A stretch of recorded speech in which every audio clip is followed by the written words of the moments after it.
Hey everyone, so it is currently about noon, and I decided that since it's getting cooler outside with fall being almost here, that I'm going to make chili for dinner. So I figured I would share my easy recipe with you. I know everybody has their own go-to chili recipe. I'm almost at him. So I thought I would share mine. Chili doesn't have to be complicated, but one thing about me is I do not like peppers, onions, or tomato chunks. So this is what I call a picky girl chili, but I do like beans. So this is the recipe that I use. You can tweak it if you want, but I thought I would share since I was making it. Oh, this is my first batch of chili that I'm making for the year, so I'm going to make a double batch. So I'm going to take Crockpot out. I have it set on low because we are probably 6 to 7 hours before we'll actually eat it. So I'll kind of tell you guys I was making a single batch, but since I'm making a double batch, I have a big can of tomato puree, which is just tomato sauce here. So this is a 29-ounce can. If I was making a single batch, I would just do one 15-ounce can. So I'm going to dump that in here. And I'm going to add all my seasonings and mix it up before I add the beans and the meat, just because it's easier. So if you were going to make this keto, you would leave the beans out and probably just do a little bit more meat. So I just have a little bit of onion powder because I don't like chunks of onion. I'm going to have some garlic powder here. And everybody makes their chili differently, so this is just how I make mine. This is the easiest way that I found. I just drop my cap in the chili. Oops. Okay. And then I have the jar garlic, so I'm just going to do a spoonful of this. It's going to cook all day or for quite a while, so here's that.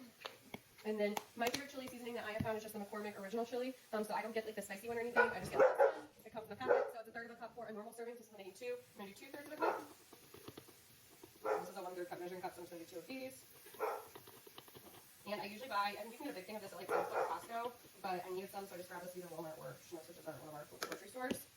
And then I'm going to mix all of this up just to kind of try to combine so you don't have those chunks of seasoning before you add the beans and the meat, just because I feel like that makes it more difficult to mix. So with that, if you like chunks of tomatoes, you could just do 1 can of diced tomatoes instead, 1 small can or 2 large cans. Or I just slaughtered some of that. You can do like you're making a big batch, you could do 1 can of diced tomatoes and 1 can of tomato sauce. It's really up to you and kind of how you like your chili. Let me bring you guys a little closer so you can kind of see. Try like that. There we go. So that's what it's looking like here. And then I am going to add in 2 cans of rinsed and drained kidney beans. These are the red ones. I like these. If it was just a single recipe, I would do 1 can, or some people like to use chili beans instead, so you can add those in. Like I said, if you want this to be a keto recipe, you just leave the beans out. And then, if you guys noticed at the beginning, I did spray this Crockpot with Pam, because if not, this will stick like crazy.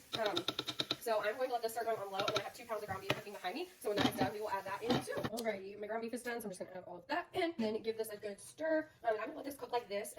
Once it's been cooking for a few hours, I may add just a little bit of chicken broth if I need it to thin it out a little, because it is pretty thick, but usually as it cooks and everything breaks down, it gets a little bit thinner. So I will show you guys what it's looking like a little bit later. Alrighty, so this has been on low for about 4 hours, and this is how it turned out. I did end up adding just a little bit of liquid when I went to rinse out that tomato sauce container. I filled it I would say a quarter of the way full with water and swished it around to get all the extra tomato sauce out and just dumped that in. And this is how it's looking, which is perfect. So I'm going to serve it tonight with shredded cheese and Greek yogurt, and then we usually like to make grilled cheese with it, so we'll probably do that. And then tomorrow night we usually make chili mac with the leftovers, so just like macaroni noodles, with chili on top and all of your toppings, and sometimes I like to mix in like a can of nacho cheese too, so we may do that, and then I will just freeze the leftovers. So let me know if you guys have any questions, if you try out this recipe, or if you're making chili this fall, and I'll catch you in the next one. Bye.